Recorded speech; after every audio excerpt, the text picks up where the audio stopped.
풀어나가는 것은 저는 못마땅합니다. 이렇게 생각하면 안 된다는 거죠. 자, 그래서 지금까지 이야기는 어쨌든 철학적으로 하나님이 삼위 되셔야만 된다는 걸 이 사람들이 좀 구차한 방법으로 이야기하고 있습니다. 구차한 방법. 그래서 이런 구차한 방법에 우리가 뭐 크게 관심을 둘 필요는 저는 없겠다 이렇게 생각합니다. 그 다음에 이제 이 다섯 번째 보면 다신론의 옹원 해가지고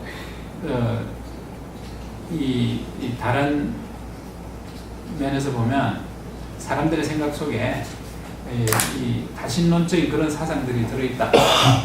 그래서 그리스 로마 신화만 하더라도 이 사람들의 생각에서 만들어진 그런 신화인데 보면 신이 여러 명이 나는 거죠. 이런 것들로 봤을 때 하나님도 삼위 되시는 것이 타당하다 이런 이야기. 이것들은 어떻게 하든지 이런 이야기는 좀 제가 생각해도 좀 쓰레기 같은 이야기.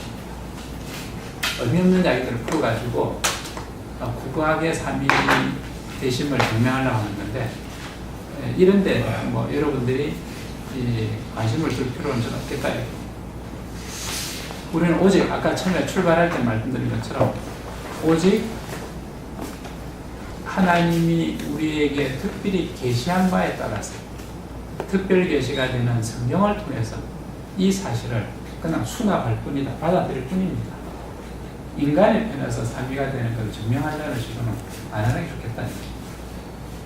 다만 한다고 하면 제가 생각하는 것처럼 구원의 관점에서 우리의 구원을 완성하시는 그 과정에서 봤더니 하나님이 삼위 되시는 것이 우리를 위해서 그렇게 하셨구나 하는 정도로 이해하는 것이 훨씬 더 은혜스럽지 않을까 이렇게 봅니다. 글쎄요, 저도 이게 보면서 이 박윤용 박사님이라는 분이 꼭 그때 쓸 필요가 있었어요. 그러니까 좀 구차한 변명을 하고 있는 것 같아요. 그 마치 뭐 힌두교하고 기독교하고 똑같다 이런 얘기는 전부 다 그렇게 네, 그렇게 생각할 수도 있죠. 네.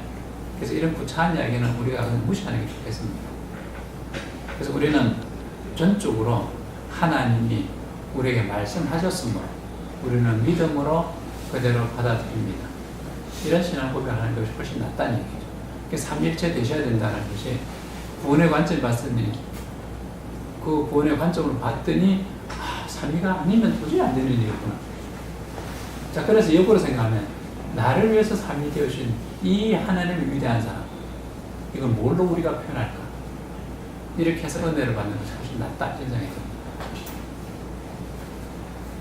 자, 그 다음에 이제 본론적으로 들어가서 이제 성경적 정보를 보겠습니다. 그래서 구약과 신약에서는 어떻게 이렇게 삼위 되심을 드러내 보이시는가? 그 성경적 정보라는 것은 성경을 통해서 삼위가 되신다 이렇게 증명한다기보다는 성경에 삼위로 되어 있다는 얘기죠. 그래서 우리는 그대로 믿을 뿐이다 이런 얘기입니다. 그래서 신적 통치주, 부속주, 성화주 요 세 가지가 나오는데 신적 통치주 하면 이거는 성부 하나님, 신적 부속주 하면 이거는 성자 하나님, 신적 성화주 하면 성령 하나님 이런 것들이 결국에는 성경을 통해서 많이 드러나고 있습니다.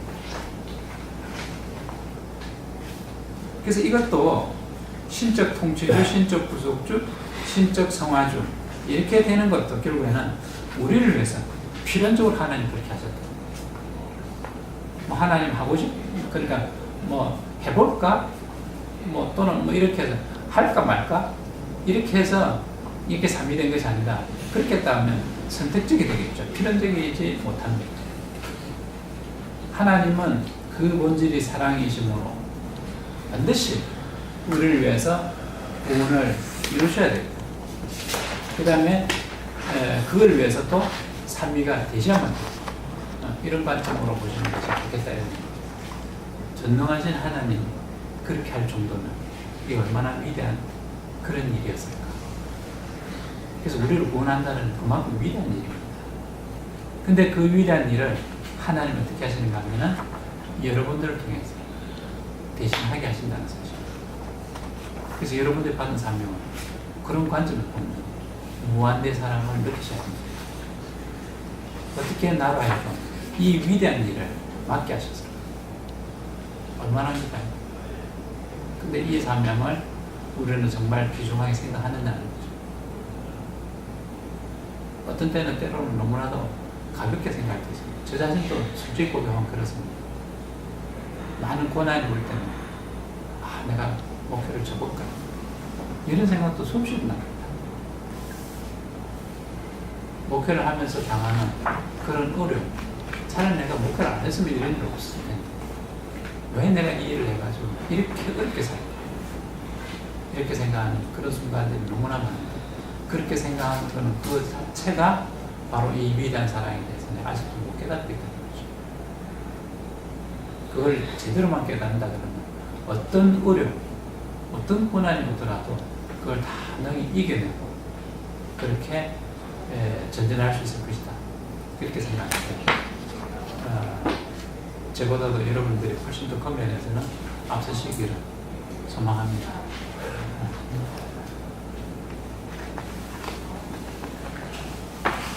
자, 그래서 이 하나님의 삼위일체 개념은 철학적 사색의 산물이 아니라 오직 신약과 구약의 사실들의 반영이다.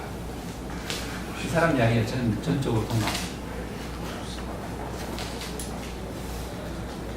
자, 구약을 통해서 보면 삼위 되신 것이 어떻게 증명이 되고 있는가, 어떻게 드러나고 있는가 하는 것을 보이고 있습니다. 자, 우리가 이 구약은 신화의 그림자라 그러죠. 따라서 이 구약에 보면 삼위일체에 대한 희미한 그림자들이 굉장히 많이 숨어 있어요. 자, 그래서 우리는 어떻게 생각할 수 있는가 하면은 이 구약은 어두운 방 안에 촛불이 하나씩 켜져가는 그 과정에 있다. 이렇게 보시면 됩니다. 여기 계신 여러분들, 지금 이제 우리가 빛이 많이 들어왔기 때문에 자꾸 환히 보이는데, 이 전등불, 투광등이 다 꺼지고, 그리고 이게 아주 까만 차양목을 탁 쳤다. 라고 하면, 제가 여러분들 볼 수 있겠습니까? 자, 그렇다고 해서, 지금 여러분들이 이 안에 없느냐 하면, 없는 거 아니죠. 분명히 있습니다. 안 보일 뿐이죠. 근데 여기다가 이제 촛불을 하나 탁 켜면 촛불 하나 켠 만큼 희미하게 보입니다. 완전하게는 안 보이죠. 너무 어둡기 때문에. 그래서 구약 안에는 삼위에 대한 이야기들이 분명히 있긴 있는데 희미하게 보입니다. 희미하게. 왜 그리 하셨을까? 하나님 왜 그리 하셨을까? 처음부터 환히 알도록 나는 삼위로 계신다 라고 하면 얼마나 좋았을까. 근데 이것도 이해 못할 것 같은데. 바로 그겁니다. 바로 그겁니다. 하나님의 은혜입니다. 아침에 해가 떠오를 때 우리가 해맞이 가죠. 우스름한 그 새벽에 그 동해 바다에서 해가 슬슬 올라옵니다. 그러면 조금씩 밝아지죠. 마찬가지입니다. 그 순간에 하나님이 밤에서 낮으로 갑자기 확 바꿔서 이 대낮 같은 이 밝음이 깜깜한 밤에서 갑자기 팍 생긴다면 이 세상에 살아남은 사람이 있겠습니까? 한눈이 장님이 될 거예요.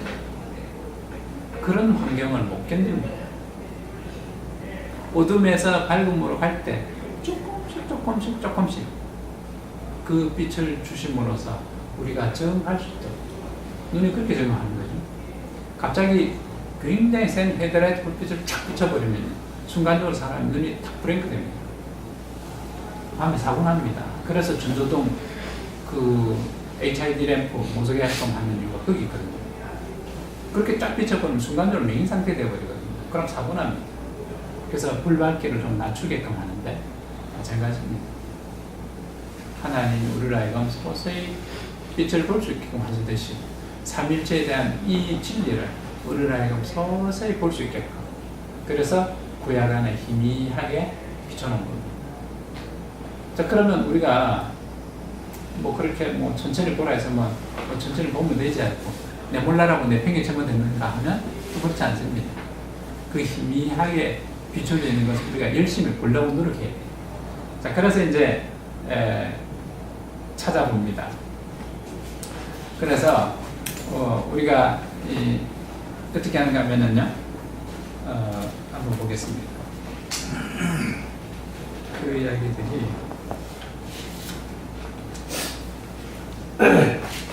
민수기 6장 24절을 한번 보겠습니다. 구약.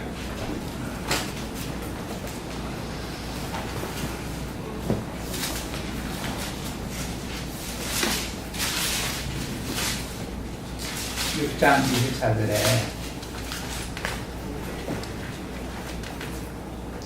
이렇게 기록하고 있습니다. 여호와는 내게 복을 주시고 너를 지키시기를 원하며 여호와는 그의 얼굴을 내게 비추사 은혜 베푸시기를 원하며 여호와는 그 얼굴을 내게로 향하여서 평강 주시기를 원하노라 할지라. 참 은혜, 이 구절 읽을 때마다 저는 정말 감동이 와요. 왜 하필 이 순간에 여호와를 세 번 불렀을까? 이게 이제 희미한 그 흔적을 남겨놓으신 겁니다. 삼일절에 뭐 이런 것 등등. 그 다음에 창세기 1장 26절에 보면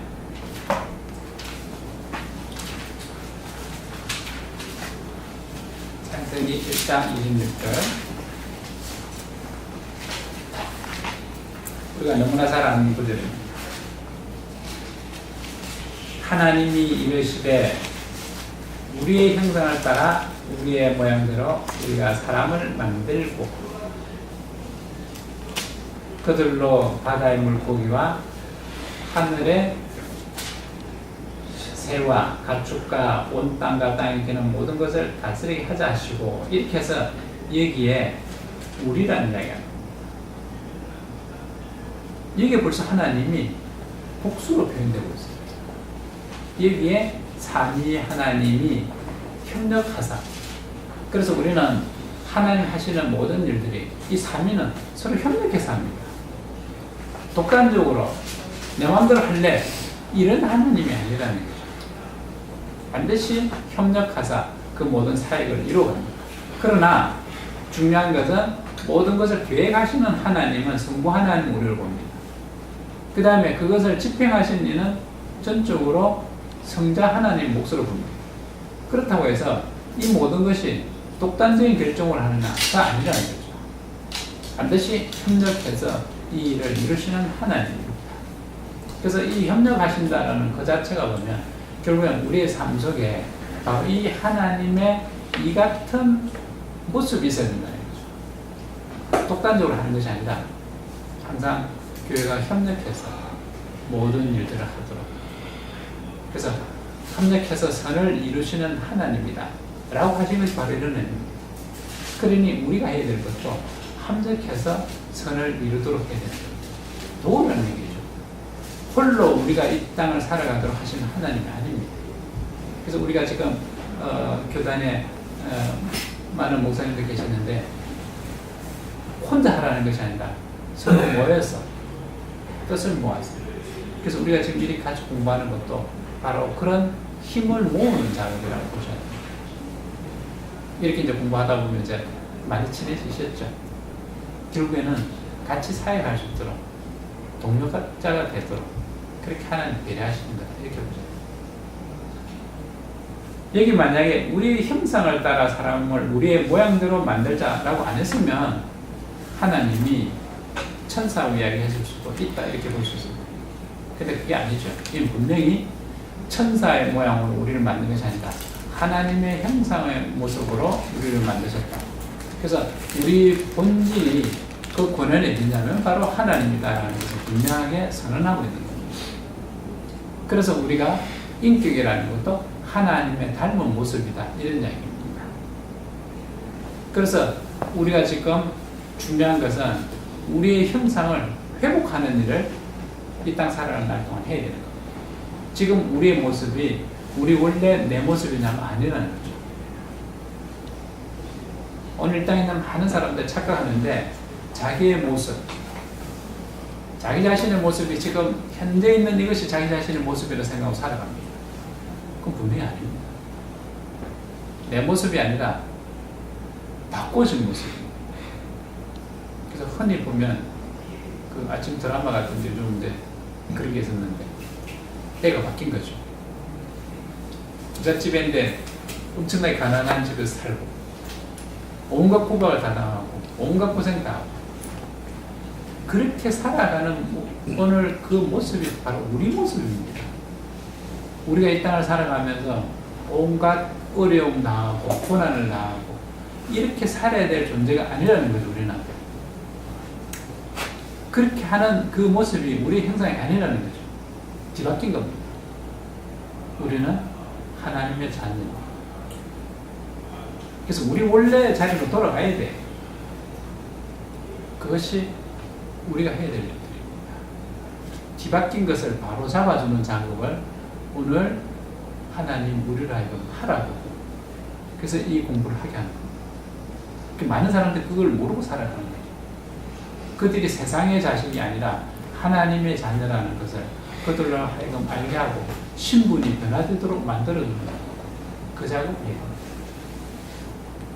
하나님이 처음부터 너무 귀하게 만들었는데 지금 이 땅 살아가는 그들의 모습이 얼마나 천하냐, 너무 천한 모습으로 살아요. 자, 그 다음에 이 구약의 이제 그 삼일체에 대한 그런 사실들이 너무나도 명료하게 그렇게 나타나 있다라고 주장하는 신학자들이 있어요. 구약만 봐도 삼일체 다 얘기되어 있다. 이건 너무 과도하게 얘기하는 거예요. 이 구약이 만약에 그렇다 그러면 신약이 필요가 없죠. 잘못된 생각. 신약이 필요한 것은 구약의 그 희미한 그림자를 완전하게 드러내서 완성시키려고 그렇게 주님이 땅에 오십니다. 그 다음에 어떤 사람은 또 그렇게 얘기합니다. 구약에 삼일체에 대한 흔적 하나도 없다.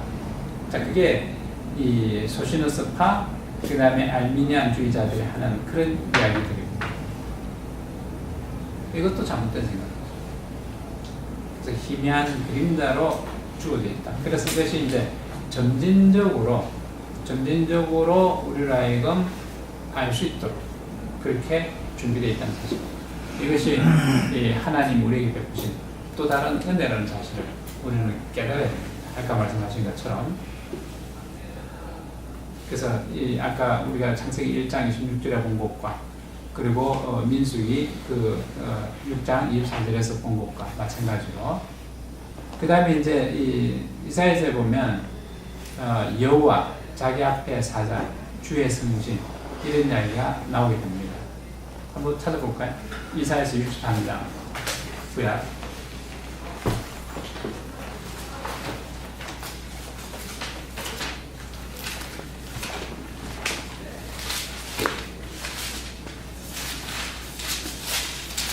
이사야서 63장 7절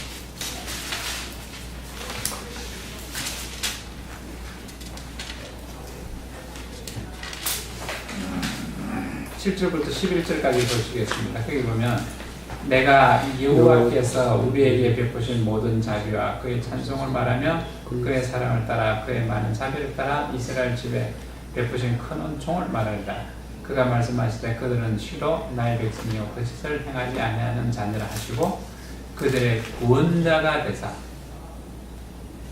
그들의 모든 환난에 동참하사 자기 앞에 사자로 하여금 앞에는 여호와라 했고 지금 이 순간은 자기의 사자라고 표현하죠. 자기 앞에 사자로 하여금 그들을 구원하시며 그의 사랑과 그의 자비로 그들을 구원하시고 옛적 모든 날에 그들을 드시며 안으셨으나 그 다음에 그들이 반역하여 주의 성령을 근심하게 하였으므로 주의 성령.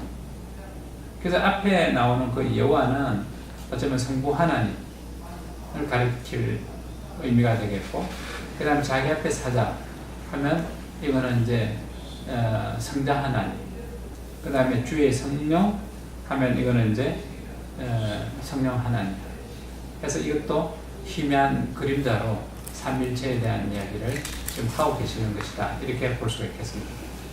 그래서 이 구약에는 이렇게 선명하게 내가 성부와 성자와 성령의 이름으로 세례를 주라 이런 것처럼 선명하게 한 것이 아니라 이렇게 어렴풋하게 그렇게 해서 점진적으로 우리를 하여금 삼위에 대한 인식을 가져가도록 이 너무나도 우리의 그 생각을 초월하는 그런 이야기이기 때문에 한순간에 삼위일체를 이야기하면 우리가 도저히 수용을 할 수가 없어요. 이런 식으로 점진적으로 우리를 이해할 수 있도록 하신 그런 하나님의 은혜 이것이 드러나고 있는 겁니다.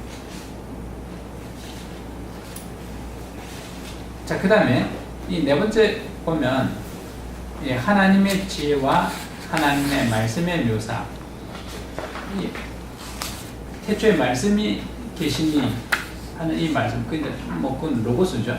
그 말씀이 이 육신이 됐다 이렇게 함으로써 분명하게 이 말씀이 나중에 예수님으로 오시는 그러니까 성자 하나님을 의미한다 이런 이야기가 되는데 이 구약 안에 이 하나님의 말씀에 대한 얘기들이 누누이 나오고 있습니다. 그 시편에 보면 그 이야기가 나오는데 시편 33장 4절 한번 찾아보겠습니다.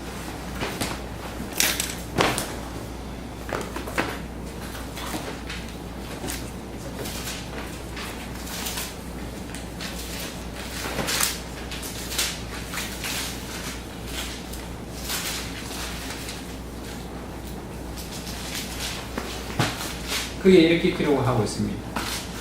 여호와의 말씀을 정직하며 그가 행하신 일은 다 신실하시고 여호와의 말씀은 정직하며 그가 행하신 일은 다 신실하시다 함으로써 이미 이 속에 이제 오실 주님에 대한 그림자를 지금 숨겨놓고 있다 이렇게 보시면 되겠습니다.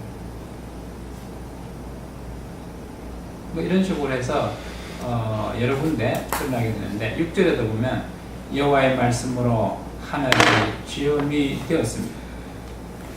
태초에 말씀이 계시는 이 말씀이 하나님 함께 계셨고 만물이 그로 말미암아 지음받지 않은 것이 없었다라고 함으로써 지금 이 순간에 이야기하고 있는 6절의 말씀 여호와의 말씀으로 하늘이 지음이 되었으며 그래서 천지 창조에 같이 동참하신 성자 하나님 이 이야기 지금 되고 있는 겁니다.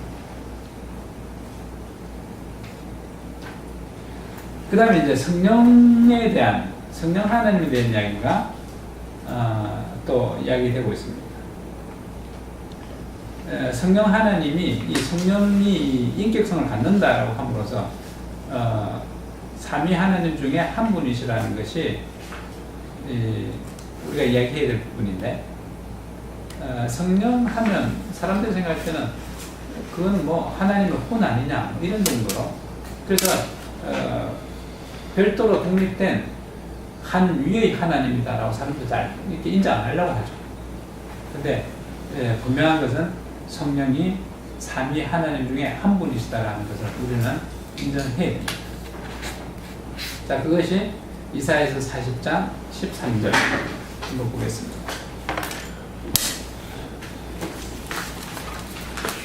이사야서 40장 13절.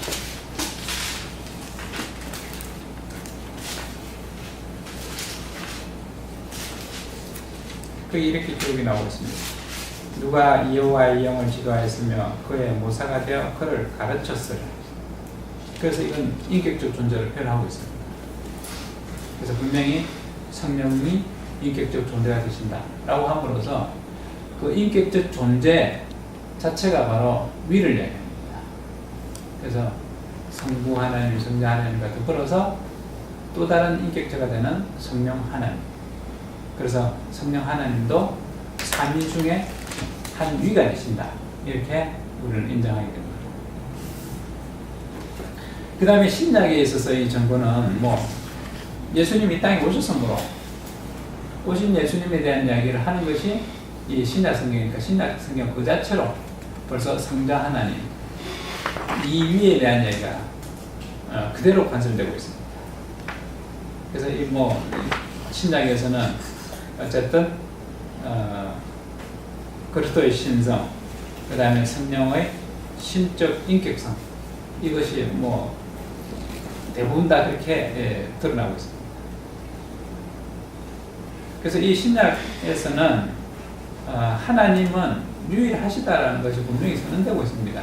이 유대교에서는 그 절대자이신 전능하신 하나님 한 분만을 믿는다, 이렇게 이야기하죠. 근데 그 사람들은 성자 하나님 안 믿죠. 그래서 그 사람들은 성부 하나님만 이렇게 생각을 하는데, 우리 입장에서는 이제 주님을 믿는 입장이니까 성자 하나님을 믿음과 동시에 삼위일체의 하나님, 그래서 삼위이지만 한 분이신 하나님, 그러니까 한 분이라는 면에서는 유대교 입장은 똑같습니다. 그래서 그 유대교에서는 아직 이 삼위에 대한 인식을 제대로 못하고 있으니까, 그래서 하나님은 유일하시다라는 것은 본체에서 유일하다는 얘기입니다. 본체. 그래서 본질에서는 하나다, 이런 이야기죠. 근데 이제 사람들이 삼위하면 꼭 생각하기를 어떻게 생각하는가 하면 이것도 물질로 생각합니다. 성부, 성자, 성령, 세 개 아닙니까? 이제 세 개. 이게 어떻게 하나가 되냐, 이렇게 생각을 하는데, 물질로 생각하기 때문에 자꾸 그런 오류가 생겨납니다. 오해가 생깁니다. 하나님은 분명히 영적인 존재이시다. 영적인 존재. 그렇기 때문에 삼인격이라는 것은 본체에서는 동일하시고 사역에서 그렇게 세 개로 구분된다, 이렇게 사역하시고. 자, 그래서 지금부터 이제 이야기를 조금 풀어 들어가서 보면,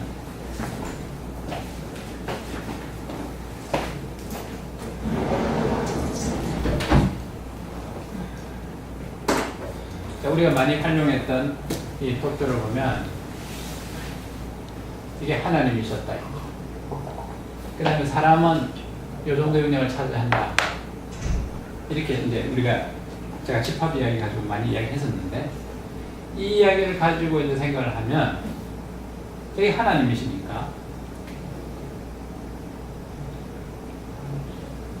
성부, 성자, 이렇게 이야기죠. 이게 하나님입니까? 이렇게 생각이 됩니까? 이러면 삼신론 되는 거예요. 이 생각하면 안 된다는 거죠. 왜냐하면 이 전체가 하나님의 본질이기 때문에, 본체이기 때문에 이만큼만 승부하면 이 본체가 없어져요. 아니라는 거죠. 이게 성자라고 하면 이쪽 본체가 또 없다는 얘기예요. 본체가 동일하다는 얘기에서 벗어난 얘기예요. 근데 이 표현이 잘못된 표현이에요. 이 그림은 잘못된 그림. 자, 그 다음에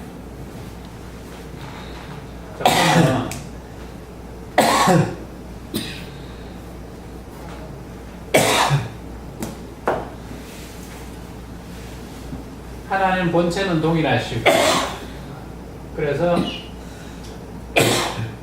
이렇게 성부, 성자, 이렇게 성령 하나님이다. 이러면 어떨까요? 본체는 동일하니까. 괜찮습니까? 이러면 메두사입니다. 머리가 셋이 되는 거죠. 이것도 아니잖아요.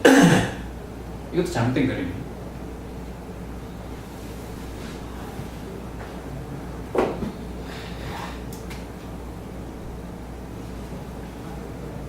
그래서 한 번은 성부고 본체가 똑같으니까, 또 한 번은 성자고, 또 한 번은 성령이 되신다 하면 어떨까? 이건 사면론입니다.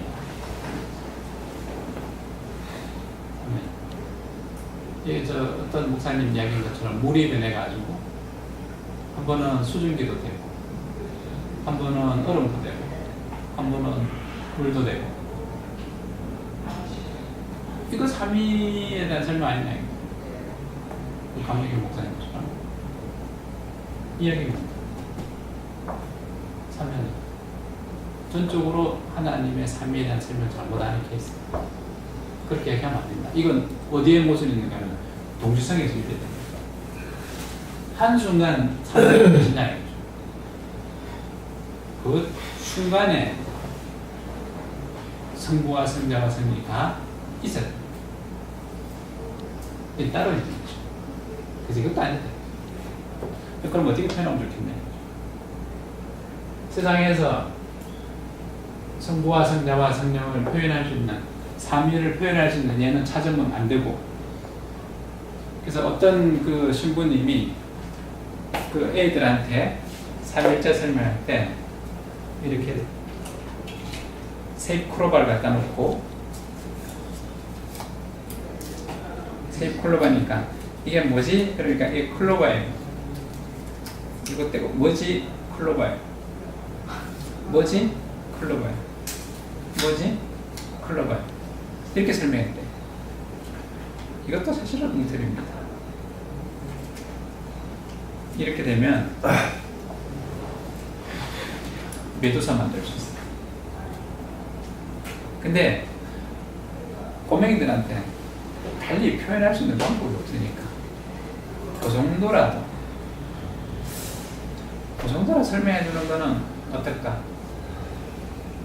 잠깐 그런 정도로 이렇게 그 수준에서 그 정도로만 이야기하고 살짝 넘어가는 건 괜찮은데 너무 강조하면 그게 머리 확 기둥을 만들어 놓으면 안 바뀌면요 후서까지 그 생각하면 삼위일체론에 대한 전혀 잘못 설명하는 꼴이 됩니다. 자, 그래서 이제 저도 고민을 참 많이 해봤거든요. 그래서 어떻게 할까? 자, 이런 생각이 납니다.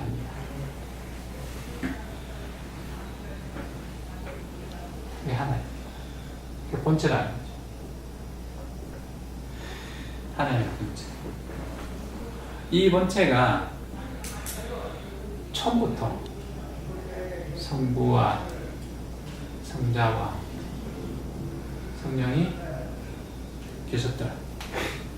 성부의 본체, 성자의 본체, 성령의 본체가 동일하시다. 그래서 이게 하나죠. 한 본체를 이루셨다. 한 본체를 이루셨고, 하나님이 우리의 구원에 대해서 계획을 하시고 그 사이에 가는 겁니다. 그래서 성부 하나님의 사역이 이쪽 창문을 통해서 드러납니다. 성자 하나님의 사역이 우리를 구속하시려는 그 사역이 이쪽을 통해서 드러납니다. 성령 하나님의 사역이 이쪽을 통해서 드러납니다. 여기서 보면 성령 하나님, 여기서 보면 성자 하나님, 여기서 보면 성부 하나님, 동시에 보입니다. 동시성을 만들어요. 그리고 사역의 영역이 결정됩니다.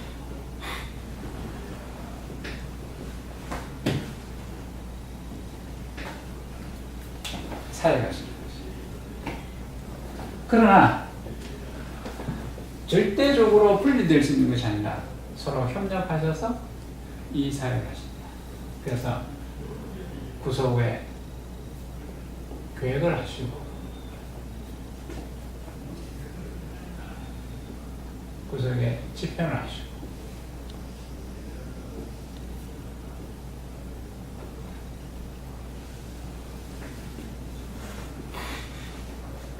구속의 완성을 하면서 견인하시고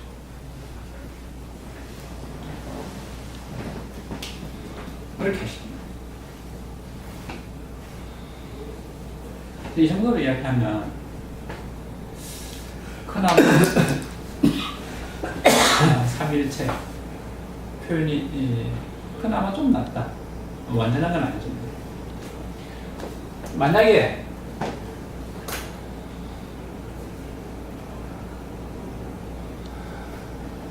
이것이 성부 하나님 쪽이고 이쪽 면이 성자 하나님, 이쪽이 성령 하나님. 처음에는 이렇게 생각했는데 이것도 메두사가 됐다. 그게 아니다. 이건 창의 역할밖에 안 한다.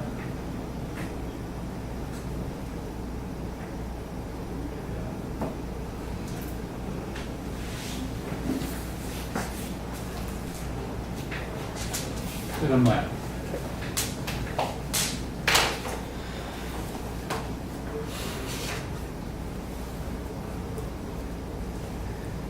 기억해 놓으시기 바랍니다. 이 도형을 가지고 이제 3일체로는 계속 설명을 다음 시간에 해 나갈 겁니다. 그래서 본체는 하나이시고, 본체 하나죠. 삼각형 본체. 그 다음에 삼위가 동시에 계시고 드러납니다.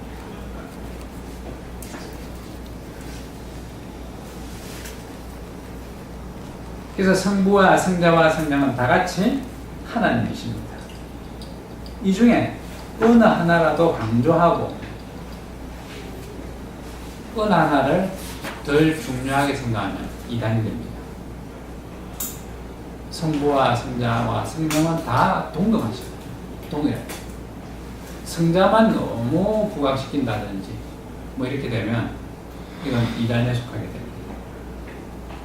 우리는 분명히 성부도 하나님이요 성자도 하나님이요 성령도 하나님이시다. 그래서 하나님이시므로 다 같은 하나님이시다. 다만 하시는 역할이 사역이 다를 뿐이다.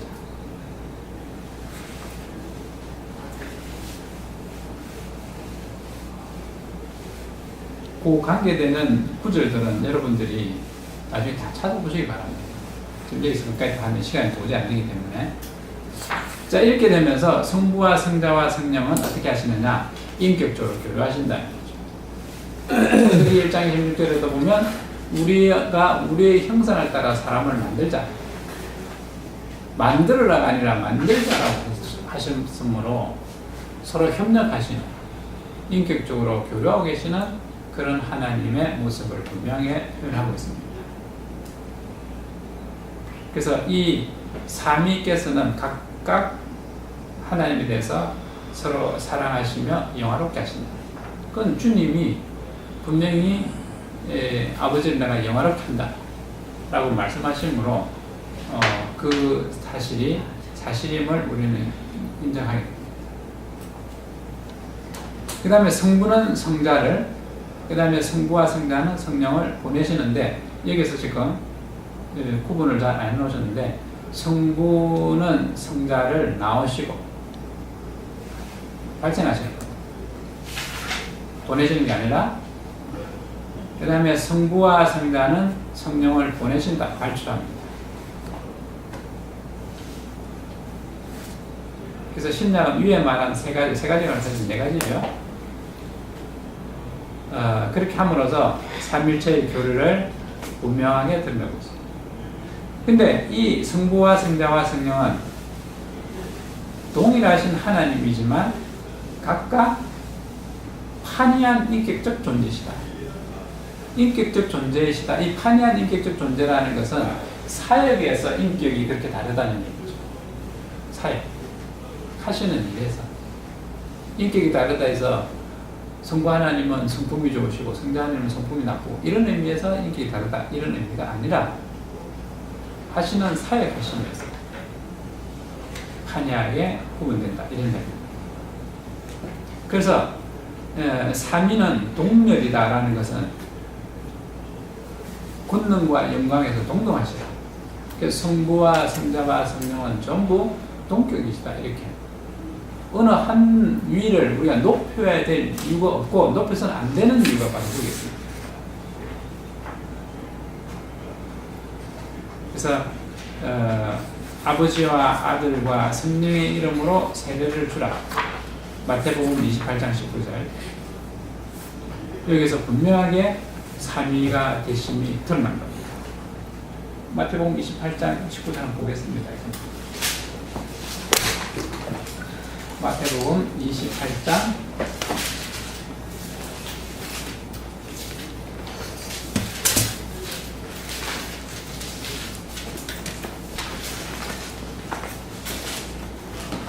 19절 말씀.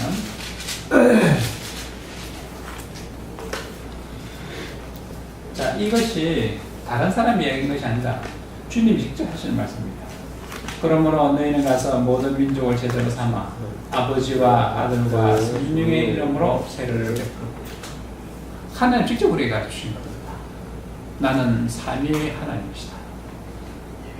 그래서 구약의 희미한 그 그림자가 이제는 완전한 실체를 드러내 보이는 순간입니다. 그래서 삼위가 되신다는 것은 우리는 증명하는 것이 아니라 믿음으로 받아들인다, 이런 이야기입니다.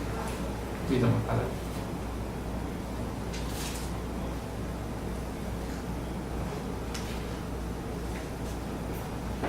그 다음에 고린도서 13장 13절, 이 주님이 하신 말씀을 가지고 이제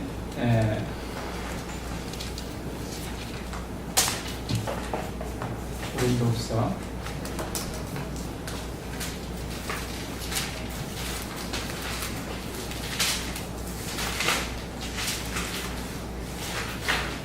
13장 13절 이렇게 이야기하고 있습니다. 주 예수 그리스도의 은혜와 하나님의 사랑과 성령의 교통하심이 너희 무리와 함께 있을지어다. 이렇게 이제 드디어 삼위 되신 것이 공포되고 있습니다. 주님 말씀하셨고 이걸 모든 사도들이 받아들이고 믿음으로 다 인정한 그런 사실입니다. 여기 무리 함께 있을지어다 이렇게 함으로써 명령하고 있습니다. 자, 이때 우리가 이 부분을 어떻게 이해해야 되는가 하면은, 이 이야기하는 것은 사람이 하는 말이다라고 받아들이면 안 됩니다. 하나님이 하시는 말씀인데 누구의 입을 빌려서 하느냐? 목사의 입을 빌려서 합니다.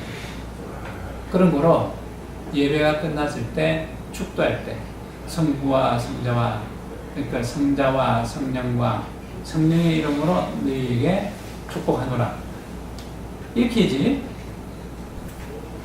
주님의 이름으로 여기 있는 것처럼 하나님의 사랑과 그리스도의 은혜와 하나님의 사랑과 성령의 교통함이 너희에게 있기를 축원하나이다, 이렇게 만든다. 이 완전히 인본주의적인 흔적이 그 속에 박혀 있는 거예요. 사람 생각이 인본주의 사상이 침투해서 축동문화까지 영향을 미치고 있는 거예요.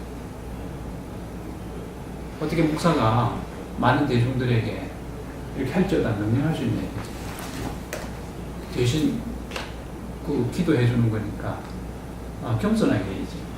그래서 축원 하옵나이다 뭐 이런 식으로 해야 된다, 이렇게 바꿔서 하는 교단이 있죠. 근데 이거는 사람이 하는 게 아닙니다. 하나님이 하시는데 목사의 입을 빌어서 하는 거예요. 이 축복은 하나님이 하시는 겁니다. 하나님이 우리에게 겸손어를 써야 되느냐? 아니죠. 써서는 안 됩니다. 들릴 때는 사람의 음성으로 들리지만 실제로 우리가 인식할 때는 하나님 음성으로 들어요. 그러니 당연히 할지어다, 명령하는 의미, 당연한 겁니다. 그런 걸 타협을 하면 안 돼. 인본주의 생각이 자꾸 들어오면 안 됩니다. 그것이 또 다른 우상이 될 수 있습니다. 여기 성경에 있는 말씀 그대로. 그래서 우리 교단에서는 할지어다 그대로 합니다. 그래서 이거 가지고 나중에 시비거리 만들지 마시기 바랍니다. 언젠가 하고 그것까지 누가 또 시비를 걸 것 같습니다. 그러면 교회 안에 인본주의 사상이 들어와서 또 다른 우상을 만들고 있다, 이렇게 생각하시면 우상이 됩니다. 이야기가 나온 김에 제가 한번 짚어둔 겁니다. 자, 그래서 삼위는 실체에서는 하나이시오. 자, 실체는 하나입니다. 본체 하나입니다. 실체하고 본체 자기 구분을 안 하고 염쓰는데 어쨌든 우리는 그대로 받아들이겠습니다. 실체에서는 하나이시오. 권능과 영광에서 동등이시다. 자, 여기 보면 이게 위에니까 높고 이 아래니까 낮고 이 이야기 전혀 안 해요. 이 변이나 이 변이나 이 변이나 다 동도 똑같습니다. 그죠? 이렇게 돌려도 똑같고 저렇게 돌려도 다 똑같아요. 그래서 권능과 예관이 다 동동하다는 의미도 이 그림이 드러내주고 있습니다.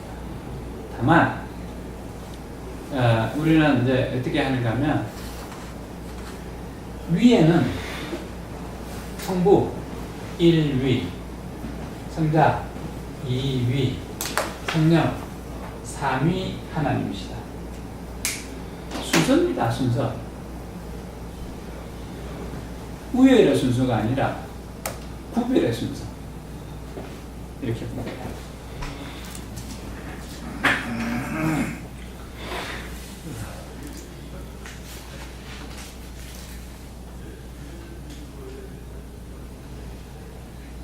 자, 그렇게 해서 오늘 여기까지 해서 삼위일체론에 대한 이 정명을 우리가 했는데 결론을 다시 한 번 더 짓겠습니다. 인간의 무고한 변명으로 삼위일체론을 정명하려고 하지 말고 오직 구원의 관점에서 하나님이 우리를 위해서 이처럼 삼위되신 은혜를 깨달을 것이고 성경을 통해서 계시된 대로 우리는 받아서 수납할 뿐이고 그것을 믿음으로 받아들일 뿐입니다. 그것이 우리에게 증명이 됩니다. 다른 철학적인 사별을 통해서 하나님의 삼위되심을 증명하려는 그런 시도 안 하는 게 좋겠다 이 생각이 듭니다. 자, 다음 시간에는 이 교리적 진술을 해서 이제 본격적으로 삼위에 대해서 이야기를 해 들어가겠습니다. 다음 시간에 이 그림 기억하고 오셔야 됩니다. 이 그림이 이제 주로 교재로 이제 사용됩니다.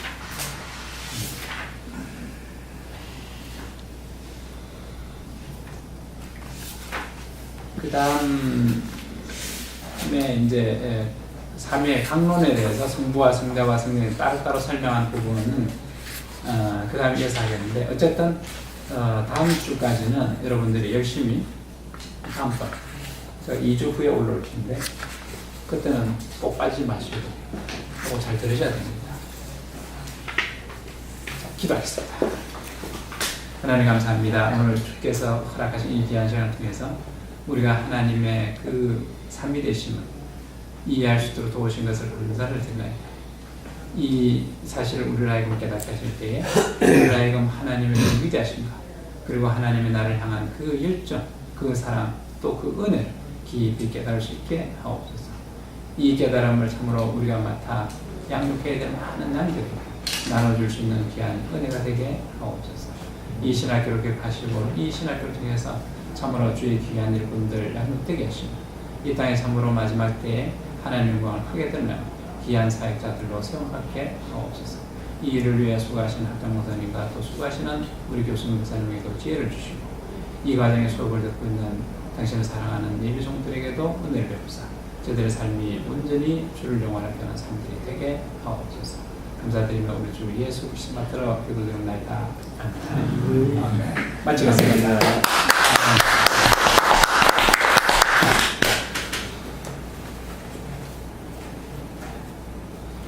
근데 아까 저 설명대로 하시면 그 어떻게 속성일 수도 있지 않습니까 혹시?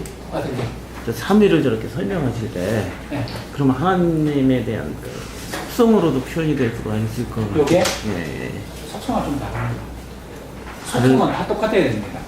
하나님의 속성은 이 본체 안에 들어있습니다. 그거하고 좀 구별하셔야 돼요. 그러니까 이거 3위일체하고 그거 다음 시간에 제가 이야기 드리겠습니다. 예. 갈등가 있는 것 같아요. 나도 잘 모르겠어요. 술만 안 나면 돼. 술만 안 나면 노래 안 부르니까 인간 몇 살. 소리 안 났어. 그래가 아직 노래를 안 불러요.